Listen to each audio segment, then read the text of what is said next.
Good evening, everybody. Welcome back to PSGL. George Morgan here, your commentator, alongside me, TK, who is going to be rounding off the season with me. Down the inside, absolutely possible scene. This is for the win between these two. I'm on the edge of my seat. He needs to get it done now. Blakey will dive to the inside. We'll go bust. We got our elbows out. Ronar takes the lead. Because here comes Alfie Butcher. Can't really complain with that one. It's not going to be easy. The pressure is on, of course. Jarno Watmere is your champion.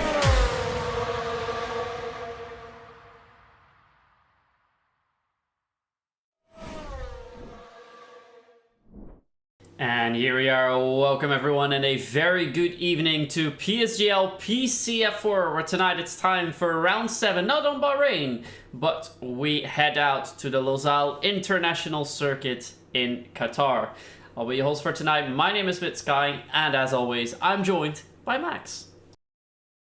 Hello everybody, pleasure to be back in the commentary box once again for what should be a very exciting evening indeed. Of course, with this late track change as well.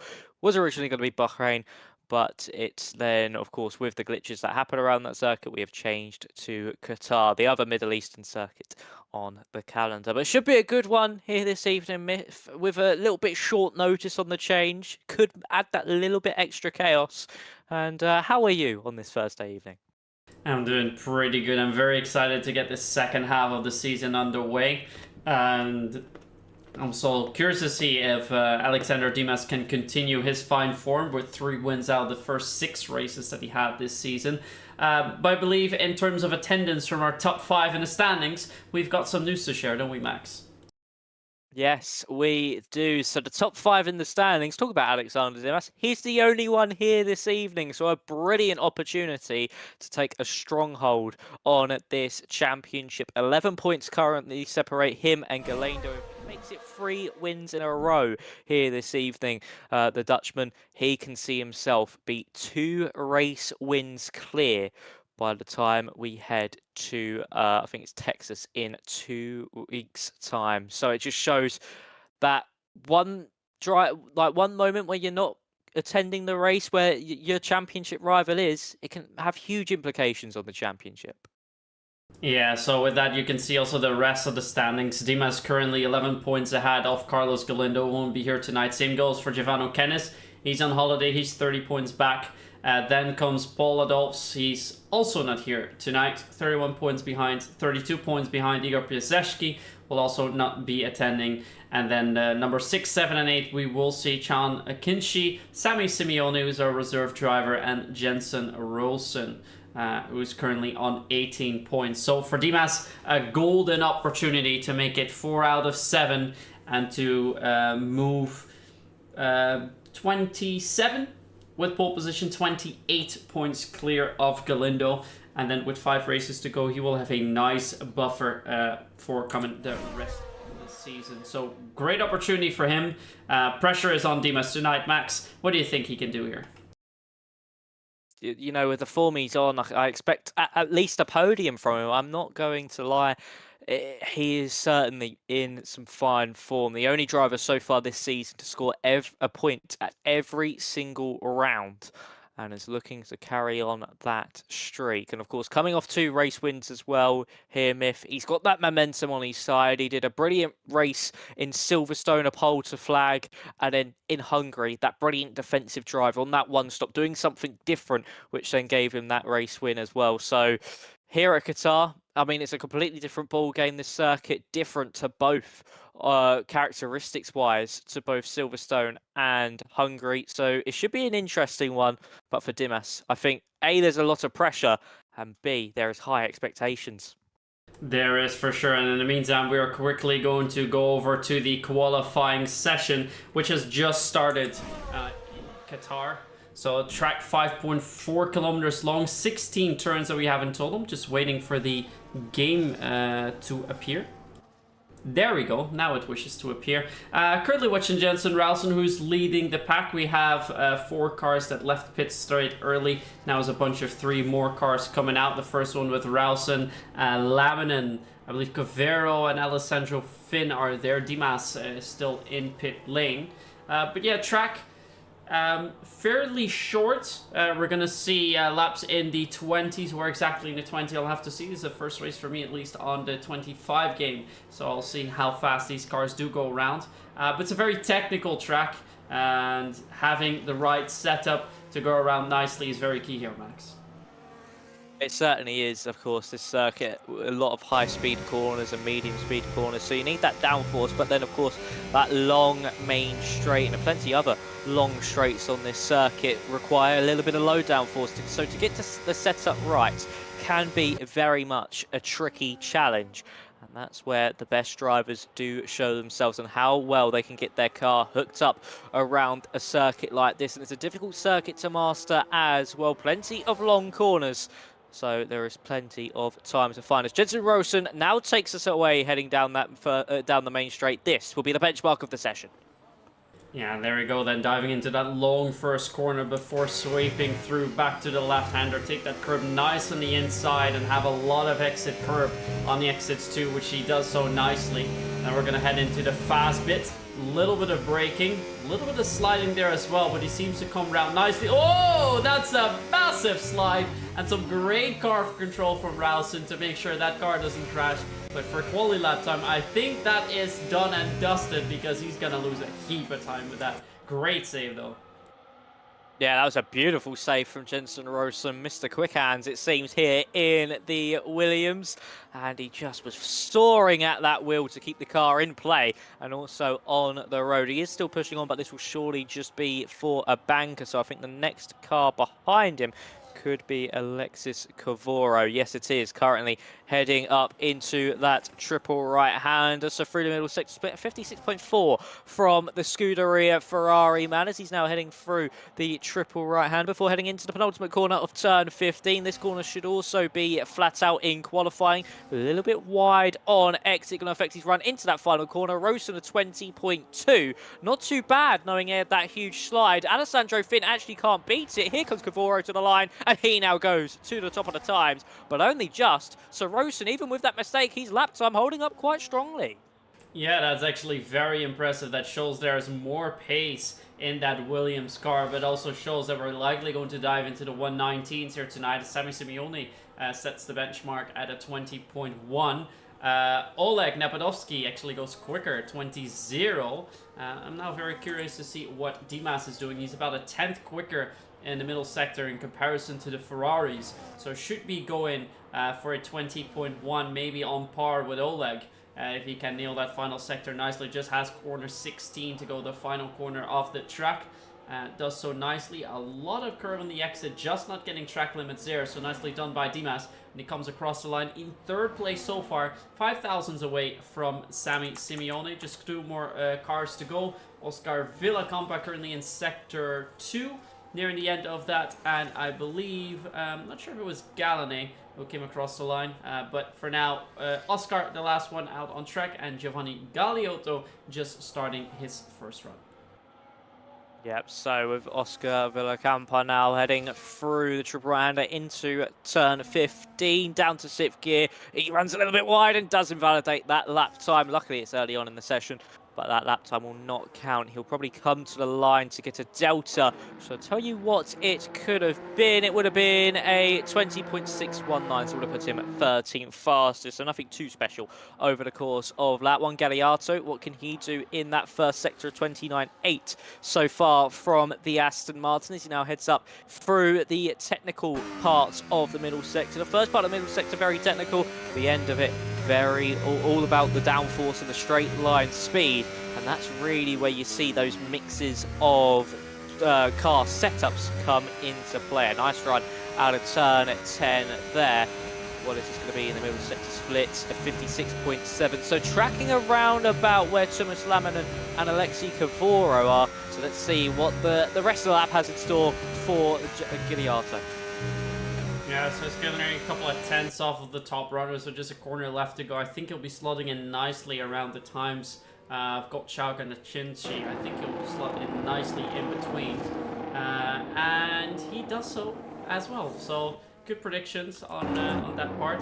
As the other cars are all heading into pit lane. It's just Oscar Villacampo is still out on track, who invalidated once more, but don't think he was going for a fast lap anyways. There are cars once again leaving pit lane, including Alessandro Finn. And yeah, it's Giovanni Galiotto who is still on his out lap. And I see a Ferrari leaving pit lane as well, but Alessandro Finn couldn't get that lap sorted in his first run. Let's hope he can do a lot better in his second. That will certainly be the hope for Alessandro, as he now is preparing for that second run. Expect everybody else to be coming out very, very shortly, as the second of the two Ferraris, Thomas Laminen, now comes out onto the road as well. You start to see them potentially come in a little flurry around about that 10-minute mark to get those second runs on the board. Of course, only 3 runs you really get in this session. You want to save a set of the softs potentially for the race in case there is a late safety car indeed. So for Finn, as he's preparing for his second tour of the circuit, a 20.682, slowest of the cars so far, and even with Villacampa's lap, if it was clean, he still would have been slowest. So for Finn, a point to prove in this second lap, and ideally would like to just break into that top 10. Yeah, and just to come back to what you mentioned about the safety cars, wasn't it last season that we had a 3-man fight all the way to the end in the final lap? I think it was. Yes, last season was a 3-man fight to the end of the race. It was actually quite chaotic indeed. Can't remember exactly who came out on top in that one. It was Simeone was certainly in that fight, because it was him and who was the other driver? There was like 4 cars all fighting for the championship. Damien Curiel was one of them. But yeah, there was like 4 drivers fighting for the championship, and for Sammy Simeone, he brought that one out and was, I think he finished 3rd. It was Lighty actually who won that on the final lap. So Lucas Patainen now, he goes by, won that race. And unfortunately, he has taken a step back from the F1 game. But Alessandro Finn on the middle sector split, he's up by just under 2.5 tenths of a second. So this lap time should surely see him into that top 10 and potentially break into that top 5 if he carries on this rate of improvement. Yeah, pretty good improvement for him indeed. I'm not sure how much room there still is in the final sector. He's still about a 10th and a half off of Laminen in that middle sector. So should be coming around P10, P10 exactly. So well done by him. Let's see if Laminen is on for an improvement. He's on for quite a big improvement in the first sector already. So that looks to be quite nice. But it looks like his teammate Alexi Covero is further down the track. And he is over a 10th quicker than his previous lap. He's starting to match what Alexander Dimas did. But if he can match his current lap times, he is going to go to the very low 121s. But he invalidates in a final corner. Immediately jumps into pit lane. But that would have been a pretty good lap for him. We can't see the split time for Thomas Laminen. Now we've gone back to him. So we just have to rely on the fact that he has gone for an improvement through 15. And now 16, just 1 corner to go. Goes in very aggressively. A little bit of oversteering there. And he is also going to dive it into pit lane. Knows he made a mistake. And that won't be the lap for him. As on the other hand, the man who's currently on pole is half a tenth quicker in the first sector. Let's see if Napadowski could be the first driver to break into those 1:19s.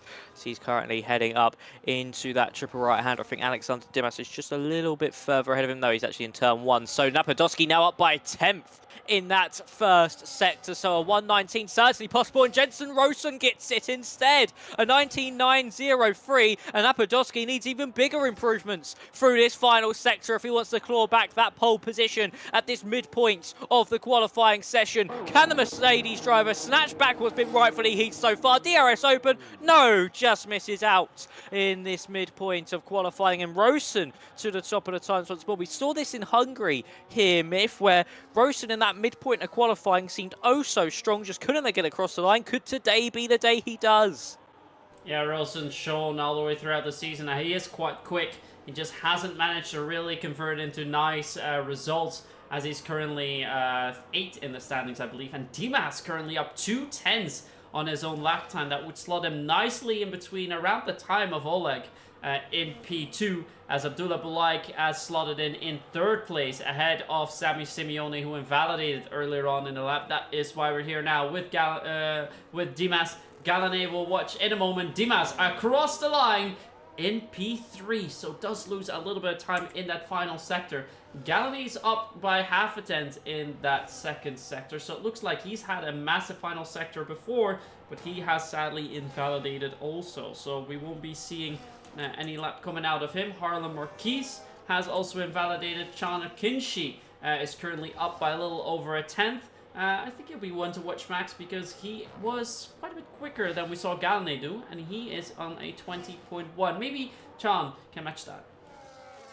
Yeah, let's see what Sean Akinci could do. Potentially made a mistake in that final sector on his previous tour of the circuits. Up to the line. Here comes Sean Akinci in the Haas. Can he match his teammate across the line? He just falls a little bit short, but very close indeed. Goes 8th fastest and slots in just behind Lucas Shane, just in front of Thomas Laminen. I think Oscar Villacampa is on a lap time as well, currently heading through the final corner. Can he keep it clean this time around? Yes, he can. So up to the line. Here comes Villacampa in the Alpine. What would this be? Only 11th fastest, so 1 minute 20.251. Super close between this field though, Myth, because if you're in Oscar's shoes and you find a tenth of a second, you see yourself promoted up into 6th place from 11th. So nearly 6 places gained, all by finding a 10th. Yeah, that just shows how slight the margins are, as Covero has started his third run already quite early on, so I think he wants to try and at least make enough space so he can potentially go for 4 runs, but he did invalidate on his second run, meant he didn't complete it and still finds himself in P10. Had a little wobble in the exit of turn 1.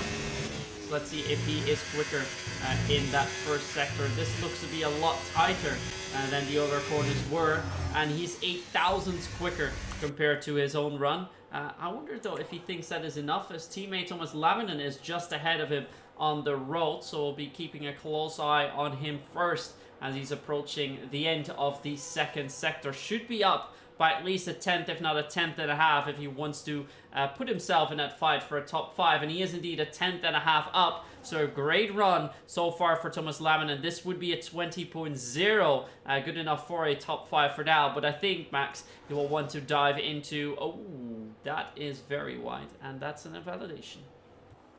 Another mistake there in the final sector coming from Thomas Laminen. Yeah, Covero actually invalidated quite early on into the lap, just after he crossed the first sector split. So both Ferraris seeming to be struggling to really get underway in this session. They've got their time in the bag, we know that, especially with Laminen as well. That 10th and a half would have put him, I think, potentially in 4th place if he was able to find a little bit more through that final sector, which it does seem like he can.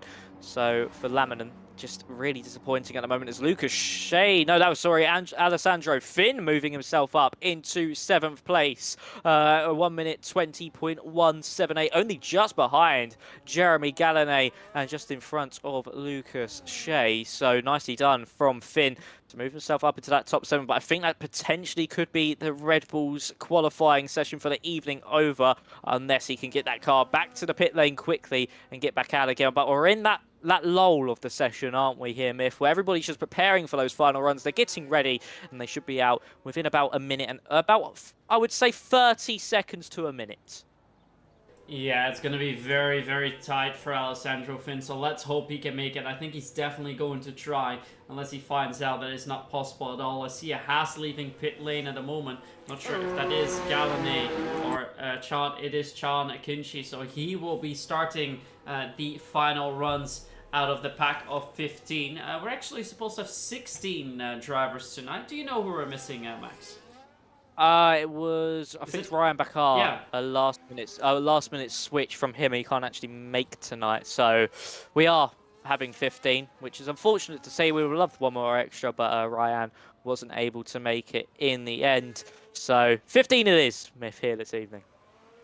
All right, that sounds good. Well, out of those 15, as we mentioned before, for the people just tuning in at these final runs, we only have one driver of our top 5 in the standings appearing here tonight, and that's your championship leader, Alexander Dimas. Currently leads 11 points on Carlos Galindo, but could make that a whole lot more. And starting with that, he can get I confused me. No, it's 1 point for pole position, but no longer for fastest lap. Where's the other way around? I think actually both still apply. I think we still get the fastest lap and the pole position, but I think fastest lap, of course, you have to be in the top 10. Because it's it still says on the standings graphic.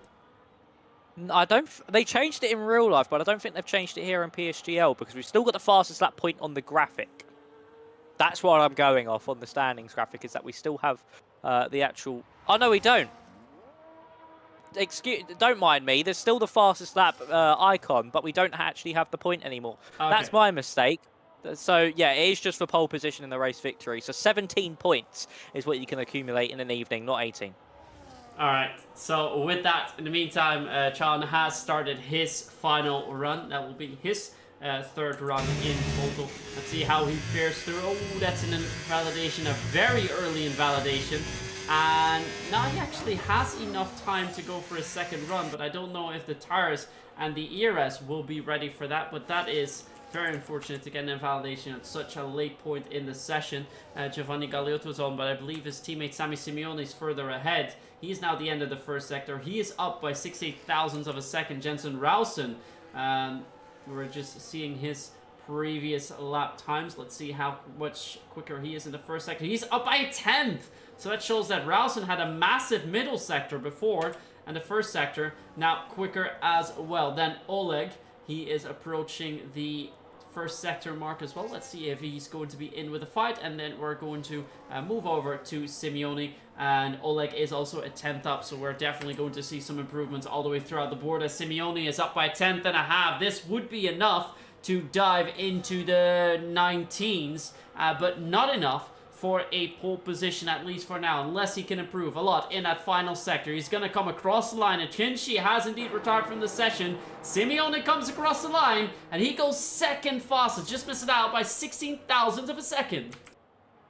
Oh, Simeone just falling short at the final hurdle. Here comes Rosen. Can he finally convert that pace to pole? Across the line he goes. Does lose a little bit of time, but still an improvement by 0.5 of a second. I think that's Thomas Laminen now coming up to the line. No, sorry, that's Alexis Cavoro coming up to the line in the Ferrari. He then goes into 6th fastest. What about Napadowski? He's up by a 10th in the middle sector. Can he snatch it away from Rosen? Yes, he can! A superb improvement in the final sector from the Mercedes. Dimas invalidated. He would have stayed 4th fastest. What about Abdullah in the V-Cup as he comes up to the line? He stays in 5th. Jeremy Gallonay could be one of the last hopes to snatch his pole position away in that middle sector split. Down in the first, he's only up by 0.07 of a second. He could still see himself promoted into the top 7 as Daniel Gottschalk now separates him and Alexei Cavoro as he moves up to 8th place. As Harlan McQueets now coming up to the line. He's up to 11th. Thomas Laminen is through the final couple of corners, I think, as he heads up to the line.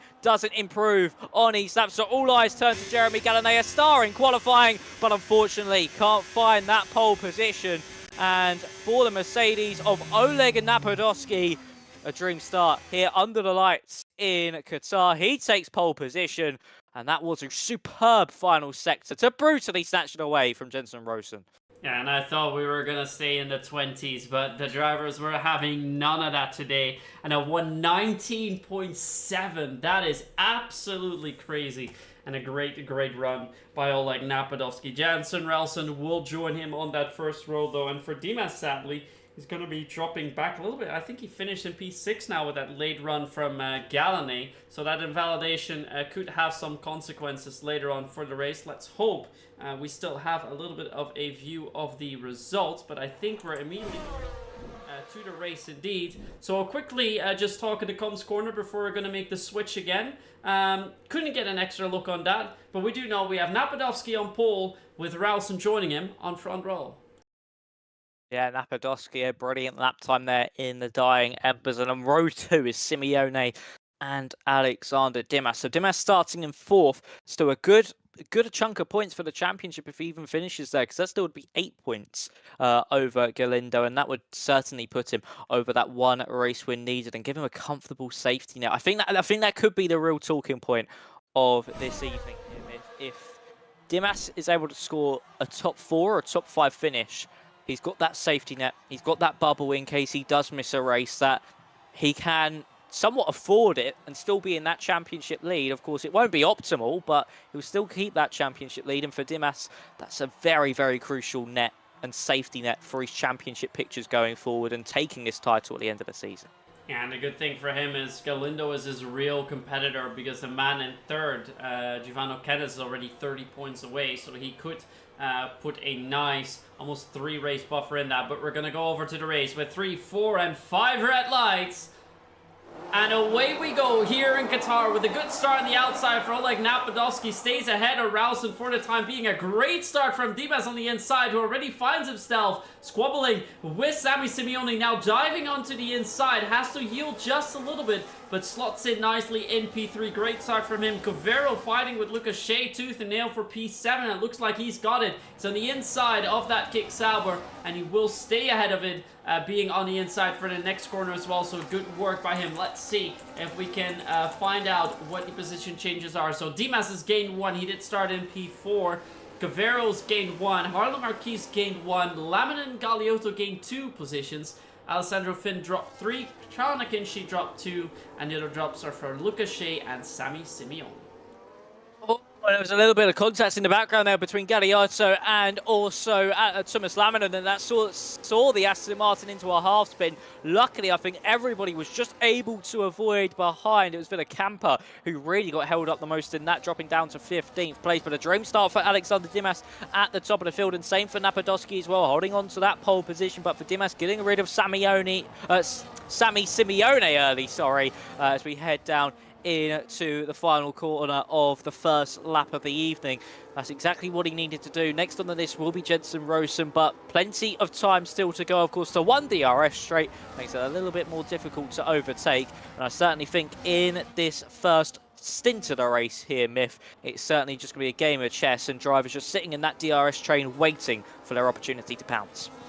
Yeah, I mean, just saw how the Marquis have a little bit of a look inside of that Mercedes of Daniel Gottschalk, who did have to yield. Was not really any move for him to dive it down the inside. And indeed, DRS has now been activated down that main straight, which is just over 1 kilometer long. So it is key for everyone to stay within a second of one another, as Alessandro Finn now does so nicely, picking up the pace a little bit. Come to strategy, most of our drivers find themselves on the medium tires. There's 3 drivers that have gone for an offset strategy. We'll also find at the back of the grid Charles Akinci, Giovanni Galeotto, and Oscar Villacampa in 13th, 14th, and 15th place. So they need to make sure that they stay close to those medium runners, and perhaps later on in the race we can see some nice strategies. So possible race strategies we see on the screen: hard to medium or soft double medium. But I think most of the drivers will be going for a one-stop unless we see a late safety car. Yeah, the one-stop definitely going to be the optimal strategy, unless somebody at the back potentially goes for the Hail Mary, and as you said, that safety car. And that's what everybody's going to be driving for here this evening. They're just going to want to keep those tyres in this opening stint nice and cool, try and just avoid as much sliding in that dirty air as possible, putting as little wear on that tyre as you can, and just seeing this first stint out before really pushing now hell for leather and trying to take positions in that second stint when you're onto the majority of the drivers onto that hard compounded tyre, which can certainly deal with that torment. So as we exit onto lap 3, Napadovsky, of course, still leading the way of Rosen from Dimas, Simeone and Galinay is your top 5. At the moment for Dimas, this will be a crucial 10 points in the championship. His closest rival, Galindo, not here this evening, looking to try and capitalise on that, but still a long old way to go. Anything can happen, and any mistake could be made.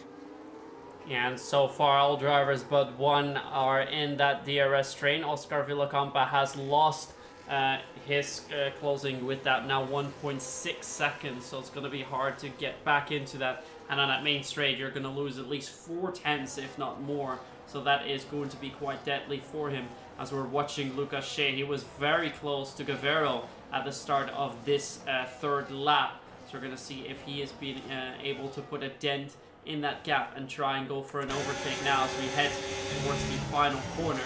He's braking in nicely, has a little slide there on those mediums, but looks like he is still too far away if he wants to make a move onto Cavero. And I think for most drivers, they'll just stay in line nicely and wait for opportunities later down the race. So we'll be watching a train for most of the Grand Prix, at least this first stint, as we're heading towards the end of the first stint, probably around lap 12 to 16. Then we're going to see the pit stops, and that's when we're going to see some more position changes. It certainly is, of course.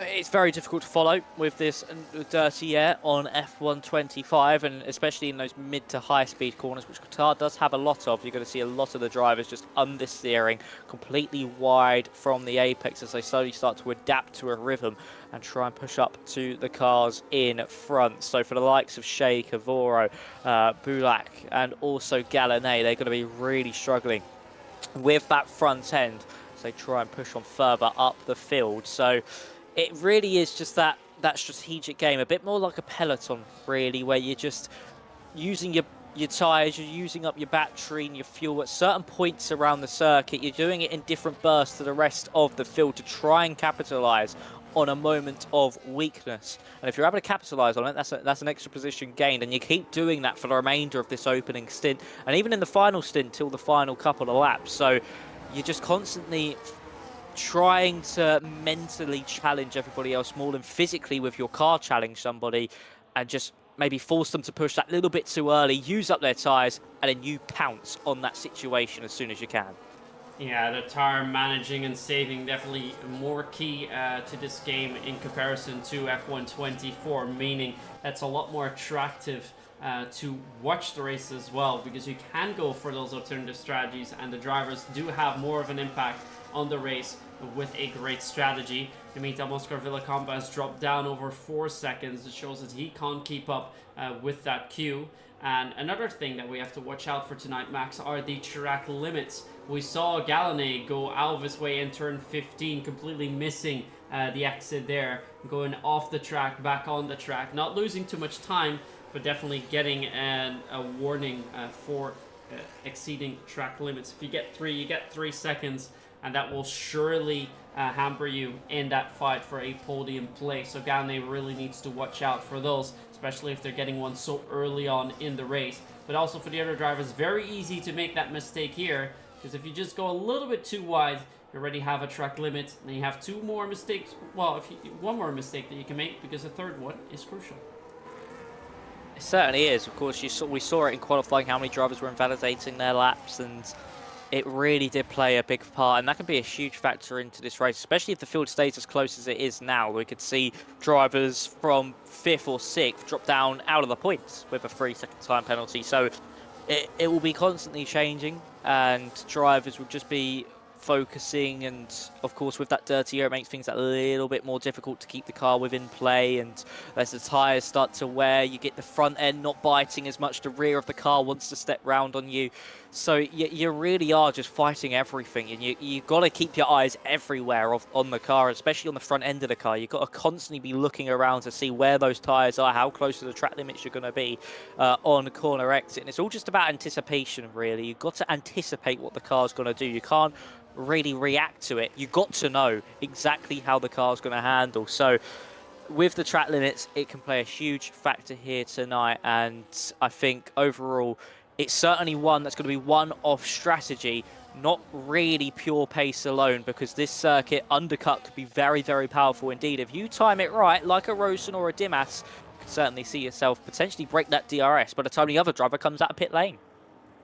Yeah, now we've been watching Rosen for the last half of the track. It looks like he's at least driving a little bit more fluid, trying to drive a little bit less aggressive in comparison to Napadovsky and also Dimas. So I think he'll be wanting to keep those tires a little bit nicer towards the end of the stint, and perhaps go for the overcut in comparison to the others. But look at that, the mediums are already starting to fall out of play, because Chana Kinshi has managed to overtake Alessandro Finn, who had lost connection to Thomas Laminen in P11. So I think we should be keeping our eyes onto Chan, because if he can get back in that DRS range of Thomas Laminen, I think he is going to be the quicker car now, if not the quickest car out on track. And also Giovanni Galeotto very close to the back of Alessandro Finn. So the mediums are starting to fade off, and now it's time for the hards to show what they can do. This is certainly where the pendulum will swing into those hard tyres' favour. Of course, this sort of stint does favour the drivers who are a bit more smooth on their inputs, not as robust, not as aggressive. Certainly some tyre whisperers, and for Chana Kinchi, he's already brought that gap down to Laminen under a second, so those hards really have come alive for the Haas driver. And he will start to see himself push further and further up that order, but doesn't have much battery to play with, around about 30% in that Haas. So he has used a lot of it to try and get past Alessandro Finn, but I expect over the course of the next lap, potentially, we see the Haas driver break through. I'm expecting these drivers in around about lap 13, 14 off the mediums at this point, if we're seeing this big of a drop-off this early, as there's Giolato just passing Alessandro Finn as he moves himself up into 13th place. The hards are certainly the tyre you want to be on at the moment, Myth, but for these drivers at the later end of this stint, it's going to certainly be the hunters become the hunted. That is for sure the case, and they will need to do so with a nice strategy in order to overtake, because you see, even if you have a tire offset, it won't matter all that much, because now Chan is coming very close in the first, second and third sector, but as soon as you head over to that long start-finish straight, there's no overtaking opportunity, because the man ahead of you does have that DRS as well. As soon as they make a mistake and follow that 1 second window, they are a sitting duck. But as long as they stay within that train, we saw the same thing last week in Hungary. The guys that did go for the two-stop had such overspeed on the men in first and second. But with Dimas just managing that pace nicely, making sure a man in second stayed within DRS, allowed him to keep the faster guys behind and take that race when, even though if it had been one more lap, he likely would have finished in third. But that shows how important it is to stay within that train. We've been watching Abdullah Bulaik for a little bit, who got within 3.5 tenths of Galanay up ahead. But as you can see, the train has stabilized nicely and no one is really able to overtake. Carlo Marquez is quite close though to Gottschalk up ahead. But indeed, as mentioned, Chana Kinchi is not able to overtake. Alessandro Finn does stay within crosshairs of Galiotto. But for now, everything still remains the same. But I have the feeling that Rausen and Dimas are going to up the pace in a few laps' time to see if they can make Napadovsky sweat. Yeah, they'll certainly want to start applying that pressure as we get closer and closer to the pit stop window to the race leader. And if anything, I think they would want to make that switch, make Napadovsky's tyres start to work, start to slide a little bit. He'll be a little bit flustered and a bit unaware to how the car handles in that dirty air at this stage of the race. So if Rosen's able to get by, he certainly could put the Mercedes in a little bit of strife for a couple laps and give him a brilliant opportunity to take a quite strong advantage in this race like Napadovsky has so far. So the Williams driver really needs to start paying attention and trying to put that move into action, as we'll be surely coming up to the pit window very shortly indeed. Chana Kinchi now, as we said, it's all good, well and good having that tyre. Delta Dimas. is actually Alexander Dimas comes into pit lane. See a championship leader darts into pit lane, going for that undercut, an aggressive strategy from the Red Bull to try and get past the two in front.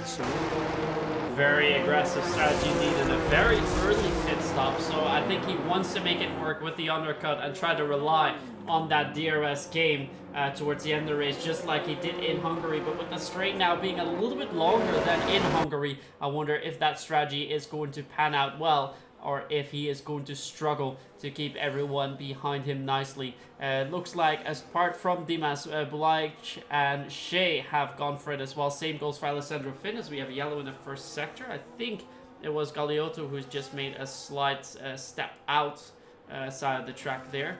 But Lucas Shea has actually managed to overtake Abdullah Bulaik in the pit stops there, so that is very nice for him.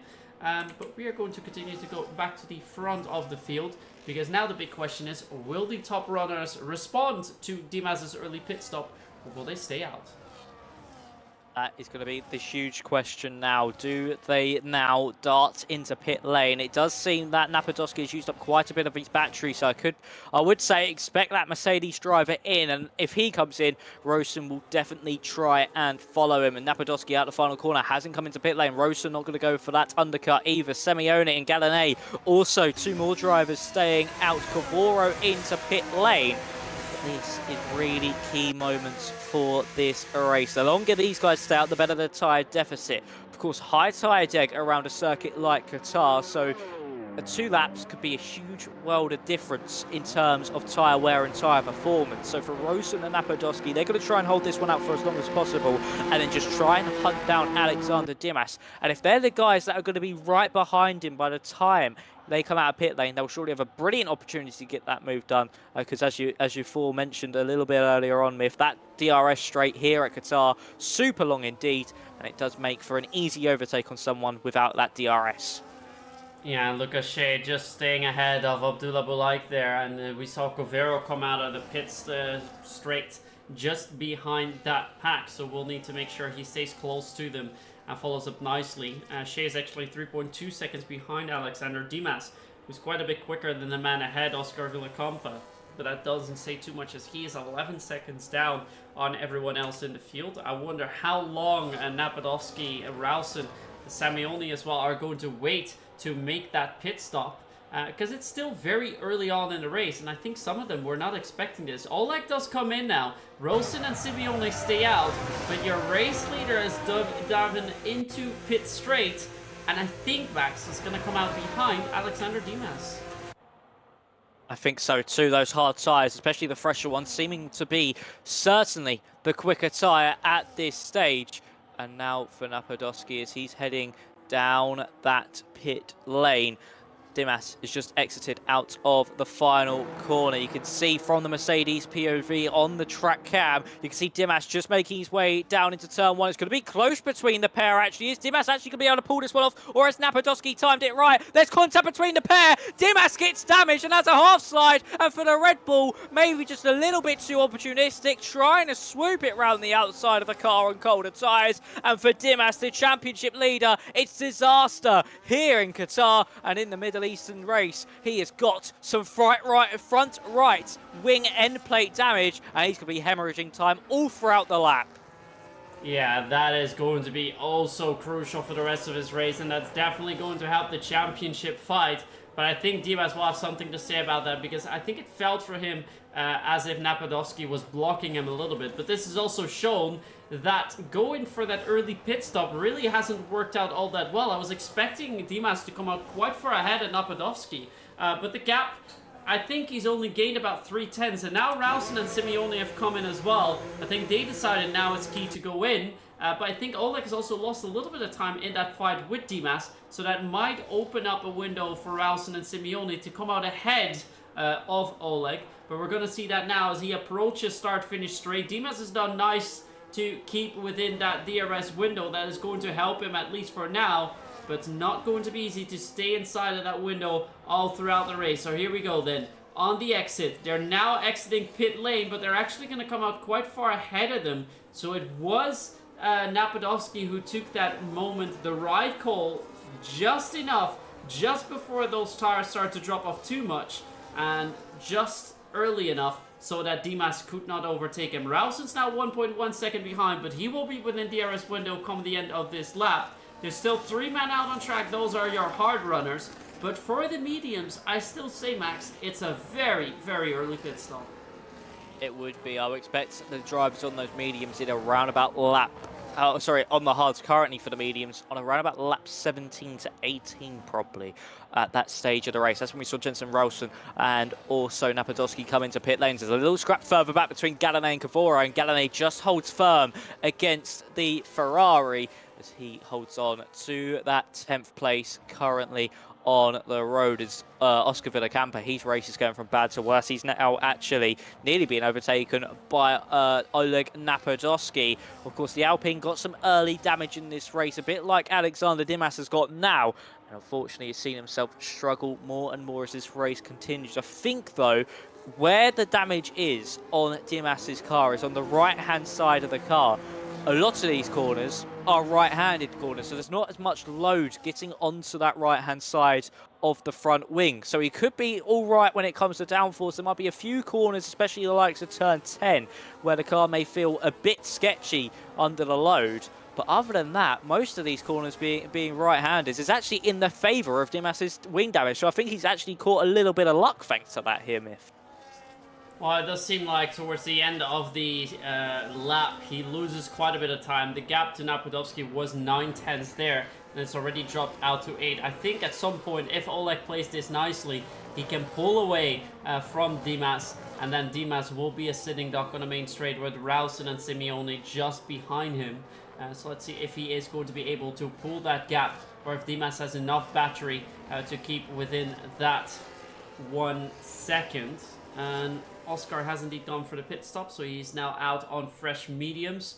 He's going for a very offset strategy. I think he will have to take a pit stop again later on in the race. And Dimas has done so nicely to still stay within that 1 second, but here, this is where we see the lap time go up. And this is where it gets crucial, because at this mark, you need to be within that 1 second. He is within that 1 second, so he will be safe for now, but it's going to be close in the next few laps max. And if it gets too close, then Rausen will be able to overtake him quite easily. Yes, it certainly would be for Rausen. It's as soon as that gap has been opened by Napadovsky to Dimas, that is when Rausen can strike, and you can see nearly now out of a second. Yes, it is now out of a second between Dimas and Napadovsky, now flicking back into it down the straight. It just seems that Mercedes has that better cornering speed thanks to that front wing damage to the Red Bull, and also just that Red Bull using a lot of its battery as well. So for the Dutchman, that's now a second over for Alexander Dimas. There's a 3-second time penalty for Jeremy Gallonay being given out there. So unfortunate for Gallonay, they could see him out of any points when we come to the end of this race.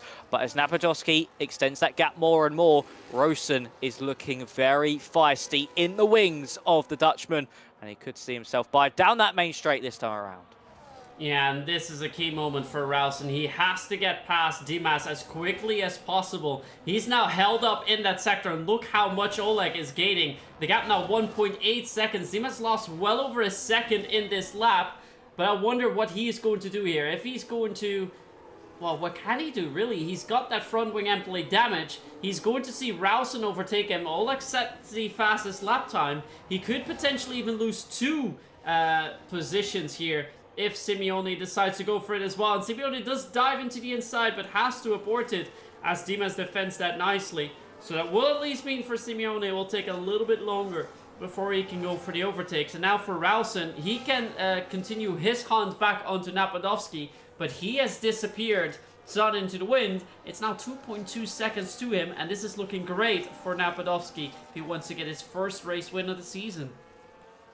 It certainly is. And for Sammy Simeone now to the inside of Alexander Dimas through turn 6. They're now side by side heading up into turn 7. Who's going to come out on top here? Will it be the Red Bull or the Aston Martin? Can Dimas hold off Simeone for any longer? And no, Simeone just sees his way through, and Dimas through that right-hander just didn't have the mechanical grip and thought it's better to keep the car in one piece than coming to blows. For Sammy Simeone, he's up to a net 3rd place. But yes, for Oleg Napadovsky, that battle between Rausen and Dimas, where Rausen just got held up through that final sector, has certainly played into his hands and given him a brilliant shot at winning this race for his first race of the season, actually. So Napadovsky, as a reserve, really showing himself off strongly on this opening race for his campaign. And for Dimas, he's going to see himself fall further and further back, because next on the list will be Lucas Shea, and you surely think within a matter of time the Kick Sauber will see himself up into that 6th place on the road. Yeah, I think the only thing that Dimas can hope for now is that there's going to be a late safety car, because he's going to drop quite a few more positions as it stands now. Lucas is within his DRS window. Good for him is that Gallonay's got a 3-second time penalty for exceeding track limits, but also Abdullah Bulaik, Alexi Calvero, Daniel Gottschalk, they're all within that same train, so he can drop quite a few more positions. If he drops all of them, would be 10th, 2 more drivers that have to make a pit stop. So as it stands, Dimas could finish as low as P8, only getting him 3 points and not even giving himself that 1 race buffer over Carlos Galindo, who did not make it tonight to the race.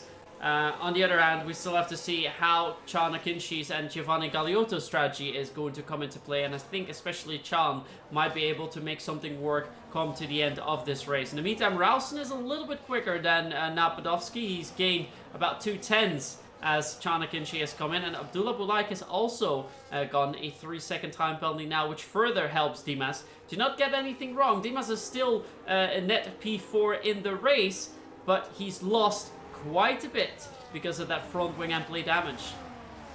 He certainly has, and here comes Lucas Shea now trying to pounce on his opportunity. Dimas will defend that inside line as they head into that first corner. Who's going to come out on top as the kick-stabber swoops round the outside line? Dimas will still fight it on the exit, but he just does not have the pace to keep that fight with Lucas Shea, and he now moves himself up into that net 4th place, and Jeremy Gallonay now waits in the wings for an overtake on the Red Bull. I think Dimas is going to be hemorrhaging time too much over the course of these next 12 laps in the race, and he's going to see himself fall further and further down and potentially be no points scored. The first time this season that could possibly happen for Alexander Dimas, and an opportunity where he needs to strike on his championship rivals not being here. He's not doing that. Unfortunate incident with Napodowski causing that wing damage, and for the Dutchman, he might see his defiance of 100% point finishes come to an end.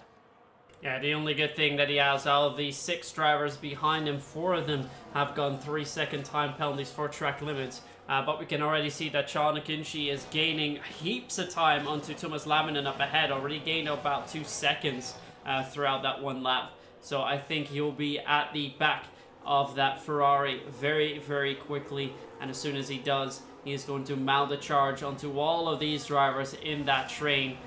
The good news for Dimas now is that he does have DRS just like the other drivers and does not fall out of the window with Lucas Shea, who's unable to pull away from him. So that might be his saving grace, but he needs to watch out in corners like this because we see how close Gallonay can get. And if there's one thing we know about Gallonay, he is going to attempt to make those moves. But we have a car outside of the track. That is Giovanni Galeotto, I think. No, left front puncture.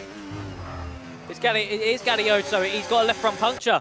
The tyre has gone on him up at turns 4 and 5, and unfortunately for the Aston Martin, who tried to keep the car out longer for that opportunistic stint, he left it just a lap too late, and that left front has gone down on him. And for the Aston Martin, it was disastrous times in Hungary. And here in Qatar, it is utter desert dismay here for him as he's going to trundle his way back to the pit lane. I wouldn't be surprised if this is a retirement here, Miff, as the left front's gone down on him. When was that year? Was it 2020 when was Bottas getting that puncture? 2021. 21 it was. Yes, it's giving me flashbacks to that race at least. Yeah, it was Bottas and the 2 Williams drivers who picked up punctures in that race. And I think Bottas was actually at turns 4 and 5. So, yeah, for Giovanni, really unfortunate. He's dropped to the back of the field as Jeremy Gallonay tries to carry on his hunt against Alexander Dimas. And he's just not close enough. Once again, Lucas Shea is being a saving grace at the moment to that Red Bull. Yeah, and he has to make sure that he stays within that so he won't feel any further threats from the drivers behind, so he can finish up nicely in 5th. But if there's a man that still has something to say about that, is Çanakkale. The gap that was 4.5 seconds, now 2.7, 2.6 even, as he's gaining heaps of time onto Thomas Laminen, who finds himself in P11. But with those time penalties already into play, Çanakkale will find himself very shortly in a net P10. And in not too long from that, a net P8 with Gallonay and Bulaik also having 3 seconds to their name. So for Çanakkale, he can have a very good evening here if he can also overtake a few drivers and perhaps even go for a top 5 finish if he can continue on these nice mediums. But we know towards the end of the race, those mediums are going to struggle a little bit more. And the only thing that helps him is that most of the drivers around him are on some pretty old hard compounds. But we've seen Giovanni Galeotto, actually, he was on 18 lap old hards when his tires burst. Lucas Shea, Alexander Dimas, Abdullah Bulaik and Alessandro Finn, when they finish the race, will be on 19 lap old tires. So are they at the same risk of potential tire bursts, Max? They certainly could be at that risk, and same potentially with Napodowski if he just pushes too hard on that tire. But I think he certainly is in conservation mode as Rosen is nearly within DRS of the Mercedes drivers. So for Napodowski, he's driving really well at the front of the field. But for those drivers that we did think it may have been a couple laps early from the likes of Dimas and co, and it is an opportunistic strategy, and they do need to start saving. And unfortunately for Dimas as well here, Myth, with that front wing damage, yes, it's on the right-hand side, but it does add that little bit extra more understeer to the car, and we saw it was the front left that exploded on the Aston Martin, deflated, and saw him just go off the road.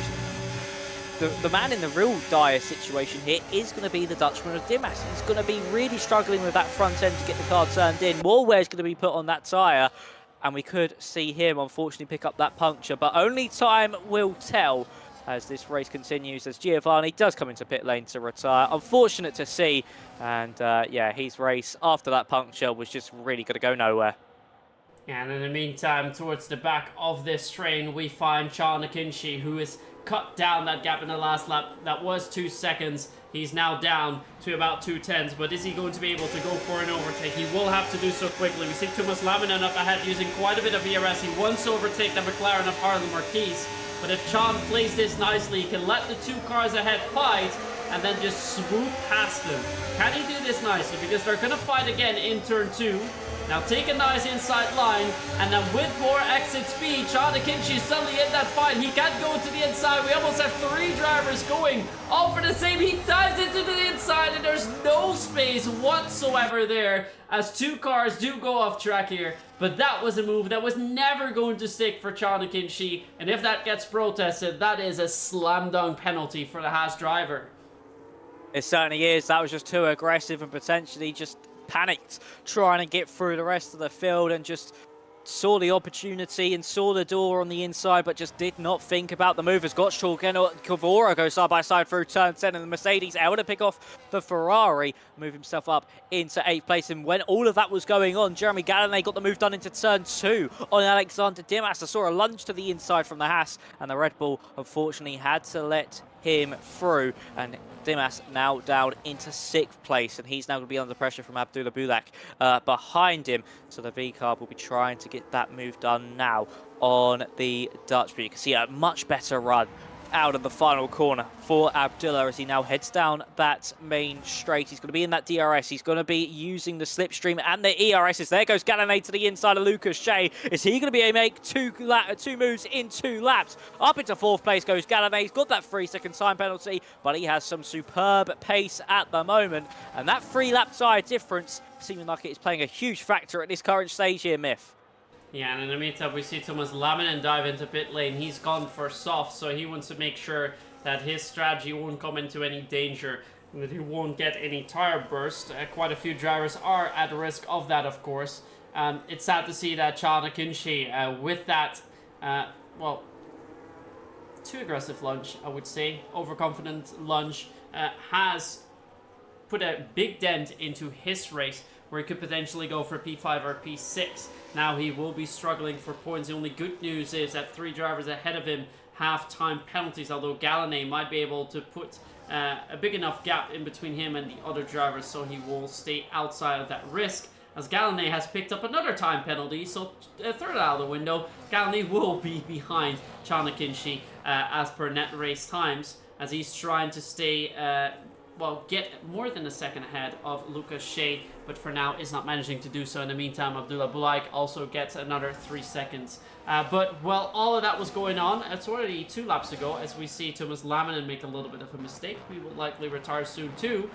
Jensen Rausen was able to cut down the gap from Oleg Napadovsky. That was 2.3 seconds. It's now 0.3 of a second. So at the end of the race, Oleg and Jensen will be fighting for that race win. Sami Simeone's gap has been pretty stable at about the 3.5, 3.6 mark. So we will see 2 men go for the race win. And with 5 laps to go, it will either be a Mercedes or a Williams on the top step of the podium. Certainly will, and you really think that Jensen Rosen is in that hot seat as it currently stands. If he gets that move done as we start lap 29, it'll be extremely difficult for Napadovsky to get the position back. So Rosen is in the best opportunity possible. He's got no pressure from behind. Just focus on the man in front of him as they currently head through the triple right-hander now, about to start lap 25 of 29. So we'll have a total of 5 laps to go once we cross the line, with Dimas really starting to hold up a big train behind him. Actually, sorry, I say that. Lucas Shea is still within DRS range of the Red Bull. So Lucas Shea is really holding up that train. And for Jeremy Gallinay, that's exactly what he needs. He needs to just try and keep shooting off into the distance here, use everything he can from his tyre and from the car at this late stage of the race to just try and score any points that could be possible here this evening as they head now into turn 2, the top 2.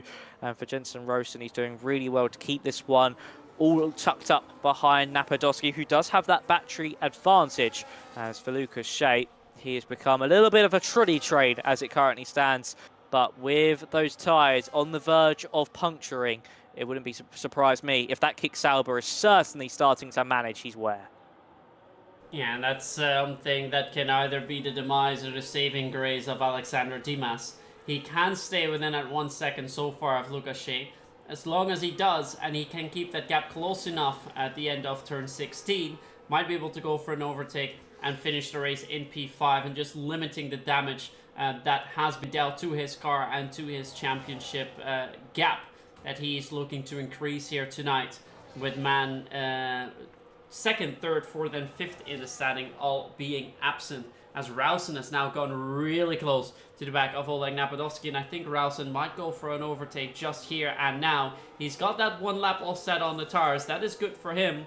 Oleg, I don't think he is at any risk of getting a puncture here, but now I'm curious to see what is Rausen going to do. Is he just going to try and get close, or is he going to go for an overtake? He is going to try and go around the outside, actually, but I think Napadovsky is just going to make sure that he can't go for that move at all. They're still fighting tooth and nail for it, but for now, Napadovsky stays ahead, although they're almost side by side once more, so Rausen's definitely amping up the pace. I think he's hoping that Napadovsky will ruin his tires just enough so that he can take away that win in a final lap.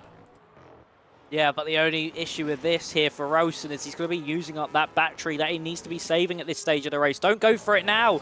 There's no point of going for it now because you're just going to be eaten alive down that main straight as we start lap 29. So for Jensen Rosen, I would heavily advise not to get that move done at this current rate and status of this race, because he's not got any pressure from behind him of Sammy Simeone. As long as he stays within that DRS around that half a second window, he's certainly been in a good position as Abdullah came into pit lane to retire. I think that could just be he knows he's got penalties in this race and he wouldn't have scored any points. Still unfortunate to see though from the V Carb, who was putting some pressure onto Alexander Dimas for that 6th place on the road, but currently heading into the final quarter of the top 2, and this time around Rosen nowhere near as close to Oleg Napadovsky, and surely won't be going for that move this time around.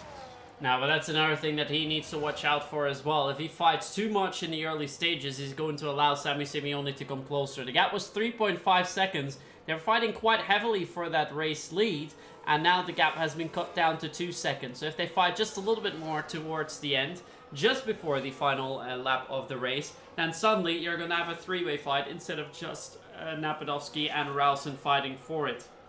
So that's something they need to keep in mind.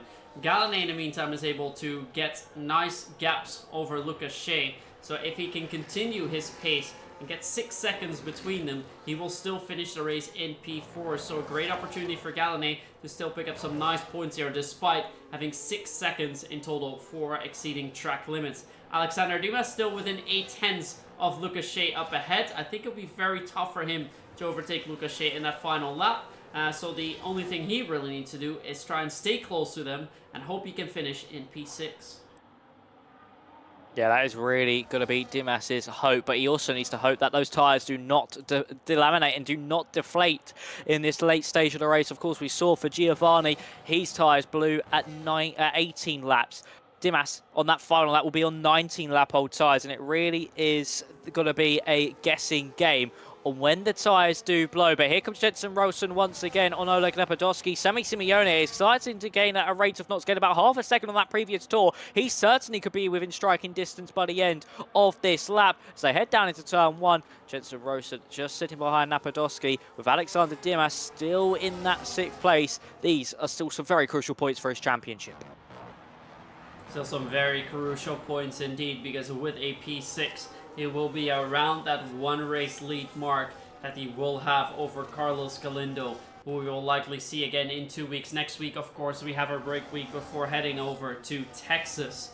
But we still have 2 more laps to go here at the Losail International Circuit in Qatar, where it's starting to look like we have a 2-man fight between Napodowski and Jensen Rosen. Sami Simeone has gone the gap down to 1.4, but I don't think he'll be able to get it down to under a second in that final lap, unless there will be, if there's contact between the top 2, then he might still be able to get a race win. But other than that, I think his chances for that are quite slim. And in a moment, I think now will be the right moment, Max. We are going to go over to Jensen Rosen, the hunter on Oleg Napodowski. He will need to do it at the start-finish straight. This is where you have your opportunity. This is where you need to strike. And he is about 6/10 away, and that's further away than he was in the final 2 laps. But can he do it? We go on board with the Williams man. DRS is now open, using all of the battery that he can possibly use. But Oleg has gone just enough of a lead, and it won't be enough for Rosen to go for a move just yet. He saved a little bit of battery power for that, but can he make a move later on in this race, or will it be Oleg Napodowski that's going to fly towards the race win after being so dominating in qualifying? This has been a superb display of racing from Oleg Napodowski, and there was Rosen looking for another move into turns 5 and 6. The Williams driver is still pushing forward. Is he going to go for a lunge into the next left-hander? No, he's just going to sit behind for now. This is all boiling down to this final corner, or is it boiling down to now into turn 7? The long right-hander. Try get a good run out of here into turn 10. And Napodowski is still just able to hold on for now. Their battery levels are very much similar. They're around about 40% each. Let's now head through turn 10. Sami Simeone will be waiting in the wings to pick up any pieces from this scrap. Here comes Jensen Rosen using a little bit of battery through the triple right hand, and he's be careful of the dirty end. He's a good run out to here. I think that's Alessandro Finn, who's in a little bit of strife on his own accord. But for Jensen Rosen, he's got one last opportunity out to the penultimate corner and into the final one. But for Napodowski, he's just got that gap over the Williams man, and his debut race of the season. This is how you want to start off your own personal campaign. Napodowski wins here in the desert to take his first win of the season in his first outing, just like Simeone, what he did only 3 rounds ago. Jensen Rosen in second, Sami Simeone in third, Lucas Shea will end up in 4th, Dimas will end up 6th. Gallinay was able to bridge that gap over the rest of the field as he ends up in 5th. But for Dimas, that is some crucial points in the championship. That is going to be a total of 5 points gained, and that takes his championship lead to exactly a race win over the chasing pack. Yeah, we saw in the final lap, Alessandro Finn did get that tire blowout, which led to his DNF. So that is why he lost it at the end of turn 5, which is where we also saw the tire blowout from Galeotto. So that is where the key moments were. But yeah, for Dimas, he had the opportunity to get a lot more points here tonight, but he didn't.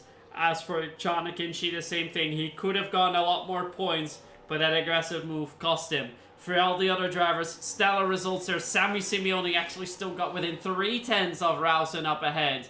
But a man that's dominated throughout this evening, had a great qualifying session, and was pretty much untouchable throughout the race. Oleg Napodowski wins the race here. And with his first performance here, Max, I think this is a man that is here to stay and hopefully will make some more appearances. Yeah, well, I certainly hope he does, because that was a very dominant display here in Qatar.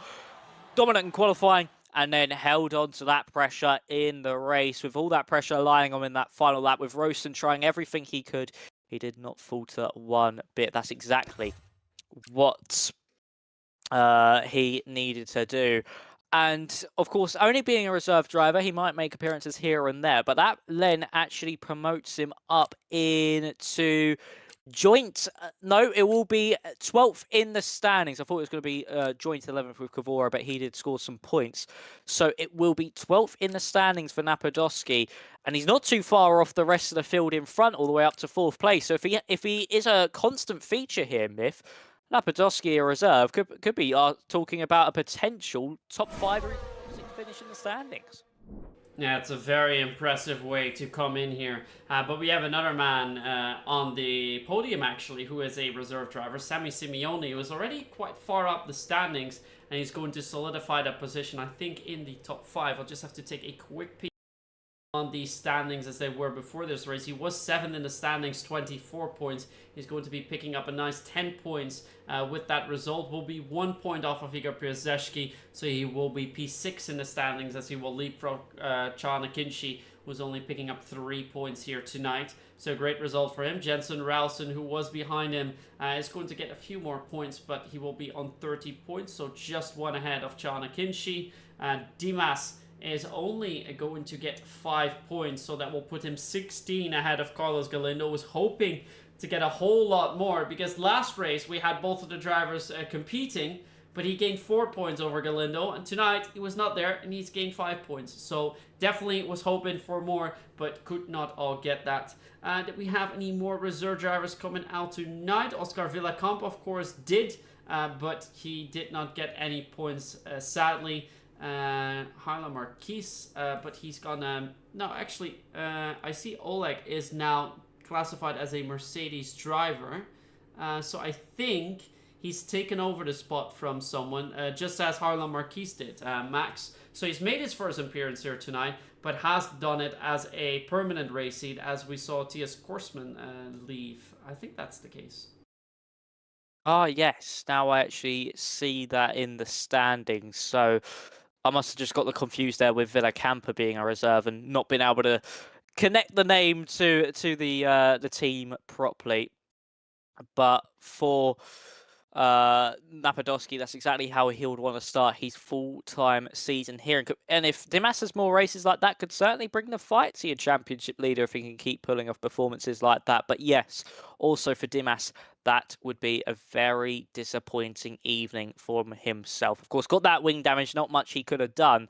But still, I would have expected him, knowing he still had that P2 on the cards, to potentially give Napadowski that wider berth through that first corner. But mistakes happen. He still scored some crucial points. And at the end of the season, if he wins it by 5 points, you know exactly where he gained those 5 points from over Galindo. So it certainly is a disappointing one for Dimas, but he can still hold his head high that he scored some points and he's given himself a lovely safety net in the standings. Yeah, because if this was another track where overtaking was just a little bit easier, I think for sure he would have dropped at least a P10, if not outside the points. So he should definitely be happy still picking up the 5 points that he did here tonight. So good result for him despite that damage. In the meantime, we are waiting for some drivers to head into the waiting room so we can move them here over to the comms box to go for some interviews. We'd like to interview the top 3 for tonight. So we do invite Oleg Napadowski, Jensen Rolson, and of course Sami Simeone. So let's see if we can get them in the comms box, and if we do, we can have a little chat with them. Of course, next week we'll have a week break. That will be for everyone to still have a little bit of a holiday break, a little bit of recovery as well before we resume the championship in Texas, and then it's Japan. I believe we have Vegas for round 10, and then it's Brazil and Mexico where we find our season finale.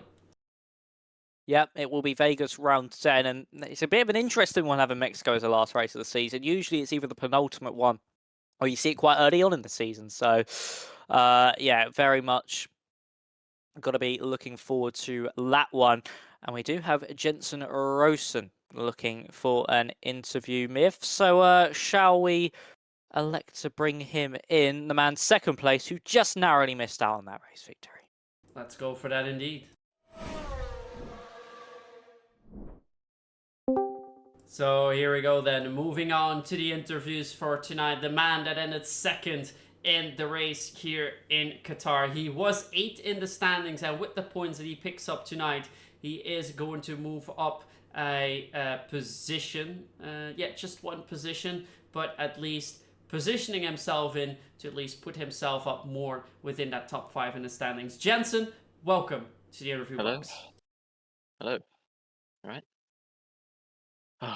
It was, yeah, that was a difficult race. Just 29 laps of 0 overtaking. It's just how this game works, unfortunately. With the dirt, yeah, it's just impossible to overtake. Quali wasn't ideal, obviously. Kind of screwed me over a bit because I was going quicker in practice. I was doing 0.7s, but yeah, I mean, Oleg was very quick, of course. So fair play to him, but it wasn't ideal. I definitely had time in the lap, and unfortunately on the lap earlier, I got like kind of blocks, like dirty air kind of block. So yeah, I lost a lot in the first sector from that. So I don't know if I would have, been quicker than my last lap if it weren't for that. But it obviously didn't help. Yeah, just a bit disappointed. I was hoping to win, but I mean, nevertheless, Oleg was quick. I'm not really upset about it. It's just a bit disappointed, but I got a break week just to chill out, and then you go back to pushing. Yeah, pace has been there definitely more because originally my quality pace was just nowhere, but now it's definitely getting there. Just need to kind of improve in session, in the moment, but yeah, not unhappy, just feel a little bit empty afterwards. I can understand that. Still was a very good qualifying on your end, starting the race in P2. But I think the main key point that we had in the race were the pit stops. We of course saw Oleg take the pit stop 1 lap before you, and as soon as you came out of the pit straight, you were down almost 2.5 seconds. Were you surprised the gap was that big? Yeah, definitely. I didn't think it'd be that big. From what we had done, we thought, well, with FPR, we thought the undercut wasn't very good. And I think that proved with Demas because he boxed lap 9 and he was barely ahead of us.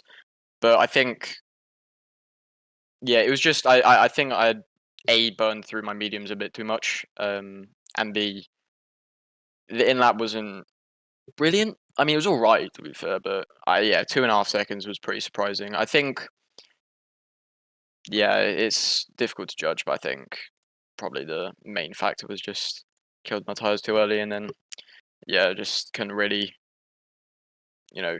push on the in lap as much as I wanted to. But is what it is. I kind of knew that I'd catch Oleg, but it's just the dirty air on this game. Nothing. Yeah, well, we saw your pace in the second stint was quite good. You were a couple of tenths quicker than Napadovsky up ahead, and you were able to close down that gap quite early on. So we were expecting some moves to come in. We had a little bit of a fight between the two of you with about 5 laps to go that saw Sammy come a little bit closer, and then towards the end, of course, come quite close towards the back of your car. Was there ever a moment where you thought that you could go for the overtake and take the race win, or was it too much? I think, like you said, I think it was lap 24, something like that. That was probably, I thought I had him, but it's just the slipstream isn't powerful enough in this game. And I definitely, it wasn't easy because he had the inside covered, and I just didn't really have much. I wasn't really able to do much, and then it was just, I think I kind of cooked my tires again on the hards. I was just pushing too much to catch up to him, and then by the time I caught up to him, my tires were a bit gone. So that was annoying. It's just, I don't know, just too much on the tires, and I just couldn't get really close enough. I was having to recharge quite a lot as well when I caught him, and then I kind of just wasted basically all my battery to try and get past him in that one moment, and it didn't work. So that, I think, I don't know if it was a matter of being a bit more patient, but I think if I waited another couple laps, it probably would have been more likely I could have overtaken him, because I don't know, it's all unknowns, but probably would have been better if I just stayed behind, but you never know. It could have gone very differently. So That is always some food for thought. Max, any questions from your end? Just one from Regions, and of course, congratulations on that second place. But of course, after the break week, we head over to Texas. You looking confident around there, or is it one of your weaker tracks? Definitely one of my weaker tracks. I've never been very good around Qatar, but I mean, I've been saying this for, I said this for Qatar, I said this for Hungary. I'm not very good at either tracks, and end up, being up there. So I don't know. I mean, Kota's a very difficult track. It's a lot of blind corners, so track limits is going to be a big thing, I'm sure. And it's definitely not going to be easy, but we'll see. Just yeah, I think next week I'm just gonna take a bit of a chill pill because I've been grinding a lot of hours recently. But I'm sure, yeah, I'm gonna be back on the grind the week after and do what I can because yeah, pace has been there, but I don't really know if Kota is going to be the same for Qatar and Hungary. But yeah, we'll see. We certainly will. And anyway, yeah, enjoy the break week, and hopefully we see you back here in Texas as a potential race winner. We'll have to wait and see. Yeah. All right. Thank you. See you in a bit. So there we have it then. Those were the interviews that we're going to have for tonight. Oleg will not be making it to the interview box, and the same goes for Sammy Simeone. So with that, we'll be taking our leave as well. Max, it was a very good race, nonetheless. We've had a little bit of fighting in the end, but I think the key moment in this race was the contact between Napadovsky and Alexander Dimas. That was really the deciding moment of the race. It certainly was. It was a big deciding factor, and I think it also could be a deciding factor of the championship as well, that one moment of contact. So it certainly has set up many different storylines, and for Napadovsky, a dream debut for the Silver Arrows, and just was able to withstand that pressure perfectly, and it stopped Rose. If the thing is, if that contact never happened, Rosen would have been a lot closer, a lot earlier on once he got past Dimas. So for Napadovsky, it really played into his hands perfectly, and I think, yeah, it just was a really dominant and fearless drive from a man who's got no pressure on his shoulders because he's not in the championship battle just yet, and he can just drive for himself. Yeah, exactly. And another thing that was worth noting that we did mention just earlier on when we were talking to Jensen was his first podium of the season. He did have a P4 last week out when we were in Hungary, but now P2, his first podium of the season. So great work from him on that end. As for us, as we already mentioned, next week there will be a break week. We'll be returning again in 2 weeks when we head out to Round 8 at Texas. Hopefully, we will see our full top 5 competing again, and then we'll have a close championship fight. For Jivano Kennis, Paul Adolphs, and Igor Piasecki, they will need to gain a lot of points on Dimas to put themselves back into the fight, because as it stands, the only man that's really in the fight is Carlos Galindo. It certainly is only Galindo, really, but never say never. There's still plenty of rounds to go. 5 more where Dimas could make an error, and then it's back game on. You never know. So there is still plenty of time in the season for anybody, even Napadovsky, to find a way into the fight. We've seen more dramatic titles, and people come from further back to win here in F4 Myths. So we certainly know that anything can happen, and that second half of the season can really be one that is make or break. And on that end, we're going to call it for tonight. Thank you so much for tuning in. We'll see you again in 2 weeks' time, 8 p.m. British Standard Time, 9 p.m. For everyone else in Europe, for round 8 of the season at the Circuit of the Americas. See you then, and for now, have a very good night.